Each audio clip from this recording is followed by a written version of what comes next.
Hello. Hi. Right now, I'm at Central Park.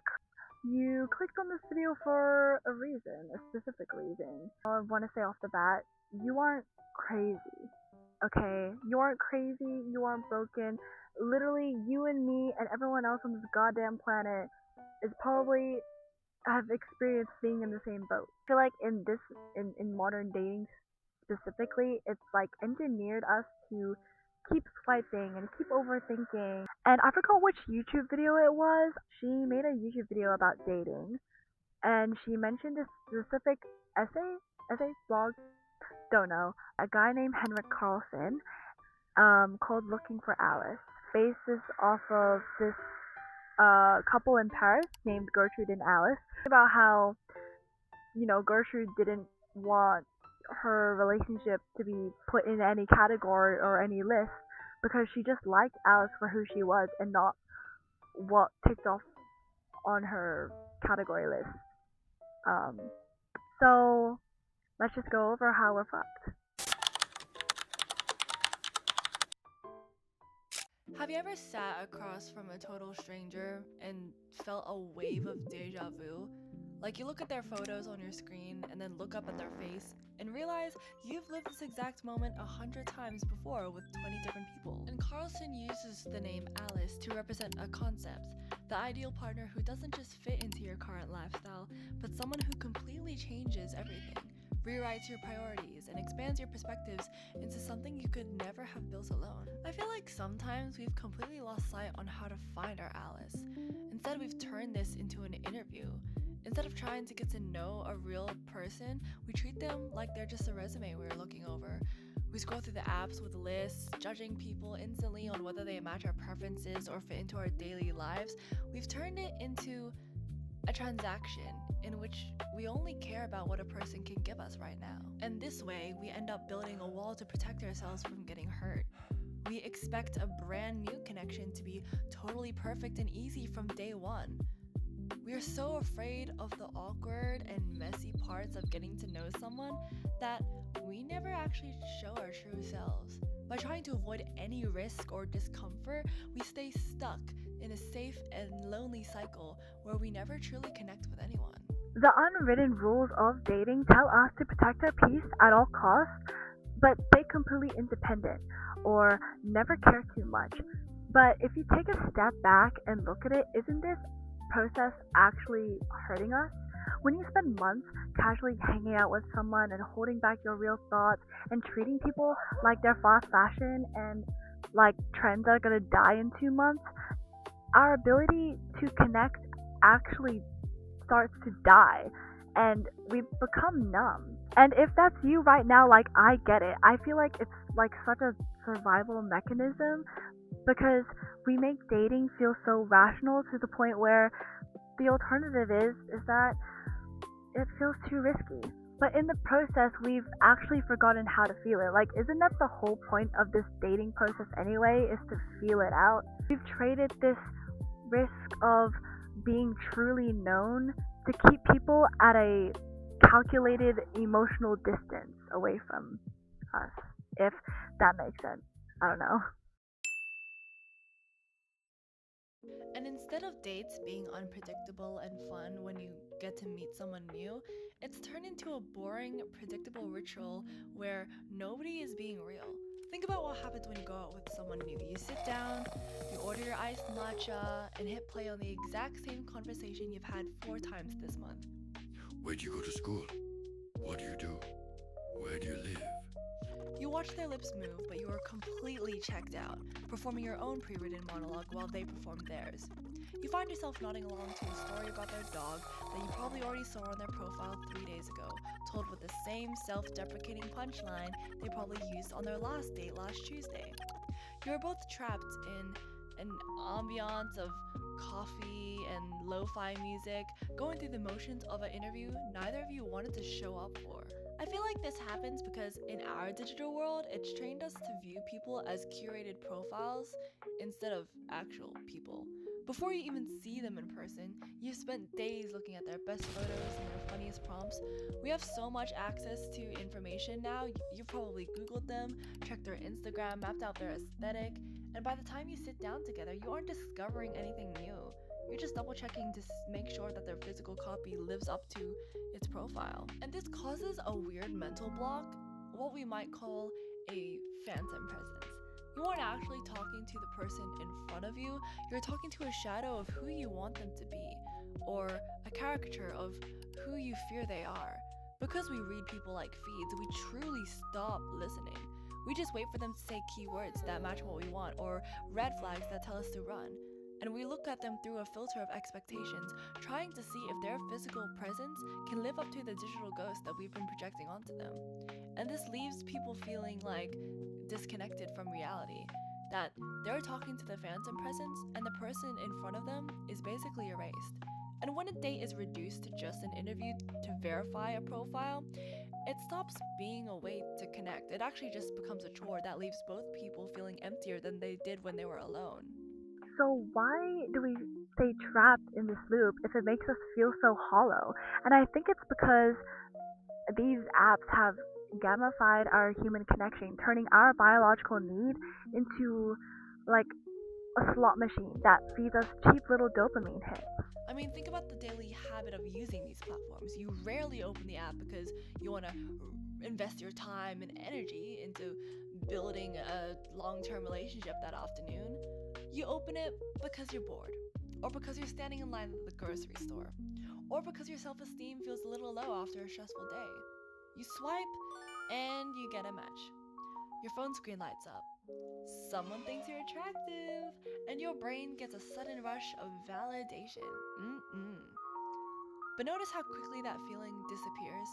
The conversation starts, it fizzles out after 3 dry exchanges, and you're right back to where you were before.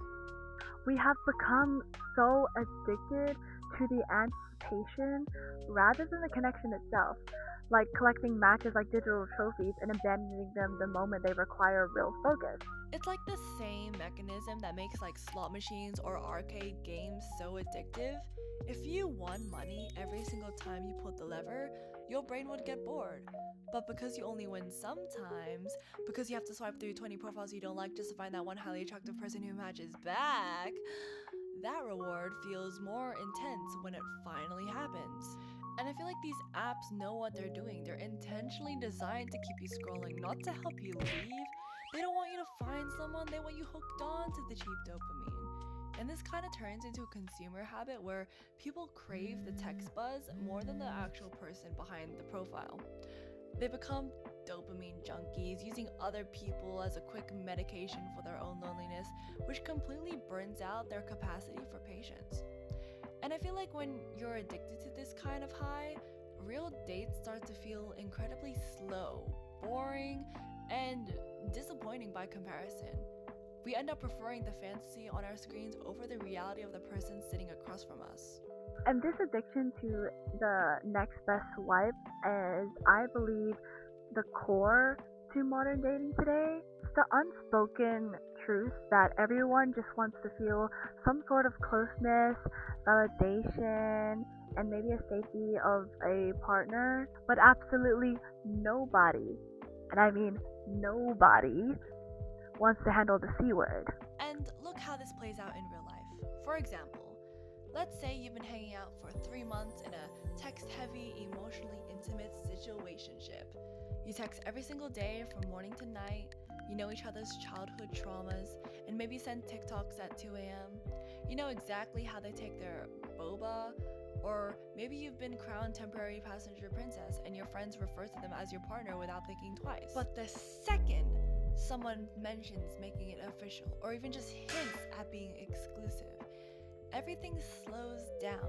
Suddenly they pull back, maybe sending a block of text at midnight explaining that they need to focus on themselves right now, or that they really value what you have but are just not in the right headspace for a label. We've created this environment where people hide behind terms like keeping it low key or seeing where things go, just to avoid making that decision. I feel like people are so scared of losing or missing out on a hypothetically better option that we tend to keep one foot out of the door, ready to sprint at the first sign of it getting serious. And this happens because these apps have given us the illusion of infinite choice. When you can swipe your thumb and see 50 new faces in 30 seconds, your brain stops treating the person on the screen as a real investment. They kind of become like a temporary placeholder, an option to be held when the premium version becomes available. So, it questions why put in all this emotional work into making plans with this person if the perfect one, the perfect match, can be one swipe away. And we're constantly waiting for a better version of Alice to pop up on our screens. And because of this, because the moment when a relationship requires real effort, vulnerability, or an adjustment to our lifestyle, we pull back. So we bounce from one low stakes talking stage to another, burning out our emotional batteries before we can even dig through anything deep. And when choice feels intimate, commitment feels like a trap. And we end up keeping everyone at arm's length so we can protect ourselves from rejection. But underneath this cool, detached, nonchalant act we put on acting like we're fine being by ourselves, nobody wants to admit it, but everyone is secretly afraid of being left behind. And it hits you hardest when you look around your own social circle and realize that literally all your friends are taken. You go to group dinners and you're the permanent third, fifth, or even seventh wheel. Your group chat changes from planning spontaneous nights out to coordinating double dates that you aren't even invited to, or talking about moving in together, buying furniture, planning trips with their partners. And you sit on your couch on a Friday night, scrolling through Instagram, seeing everyone post their relationship photos or their cozy weekend getaways, and the silence in your house is crickets. You feel this mounting heavy pressure. It's a literal ticking clock telling you that you're running out of time while everyone else has already figured it out. So what do? You log back into those apps with a completely new energy. Because you feel so left behind, you enter dating with a massive amount of anxiety. You want what your friends have so badly that you become focused on finding it immediately. But because the dating culture itself is so fucked and terrified of commitment, your desperation clashes instantly with the vibes of the people you meet. You try and force a connection to happen quickly because you want to escape the loneliness of being the only single friend left. But that exact intensity scares people off. Or even worse, you settle for a terrible situationship just so you can say that you have someone, ignoring massive warning signs because being with the wrong person feels less embarrassing than being alone. We're trapped in this weird split where people are completely desperate for the safety of a real partner, but the tools we use to find it keep us entirely away. Watching everyone move on with their lives while you stay back in this cycle turns dating from a fun experience into a race where you feel like you're always losing. And this panic and fear of being left behind ties right back into the biggest mistake that I think that we make today. Believing that we can just define our perfect partner's traits on a list, and then we will magically find love and catch up to everyone else. True love, according to Carlson, means throwing away all the lists and throwing away all the categories altogether. And when people in Paris tried to label Gertrude and Alice's relationship in a box, Gertrude completely ignored them. She didn't try to fit her unconventional lifestyle or relationship in a box. She did not care about the categories. She just liked Alice. But today, because we are so anxious, we do something deeply destructive. We project a fake character onto a stranger before the waiter even brings our drinks. We walk into a room with a ghost named Alice, which is a concept made up of the best parts of our exes, the people we didn't get to be with, the funniest TikToks we've seen, and the romantic tropes we see online. We expect this stranger to play a specific role, And these strict expectations build a wall that makes us not discover them. We're just grading them. If they go off script, maybe their text chemistry doesn't match them in IRL, or they have a habit you hate, or they make a joke that lands slightly flat. We write them off immediately as an incompatible match, an ick even. It's incredibly isolating because we never actually give them a chance to surprise us with who they actually are. We dismiss people for microscopic flaws because the fantasy in our head doesn't have any. And I think people want real connection. We have to stop treating people like categories and stop comparing people to the fantasy in our heads. But I feel like there's a messy middle ground to this journey. If you're feeling completely exhausted by this whole process, like it makes sense why you feel that way. Like, you know, sometimes the only way to break out of this is to escape and throw yourself into the deep end of dating without any expectations at all. And a few months ago, or maybe even a year ago now, I hit a wall with this system.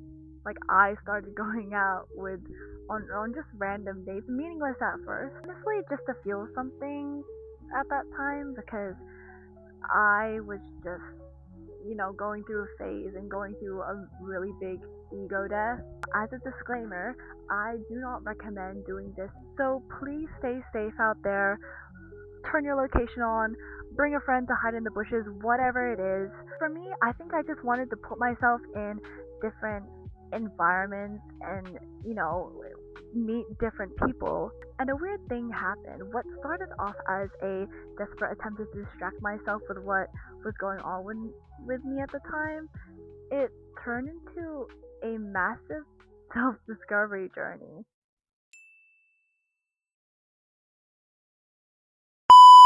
It's officially day number 1!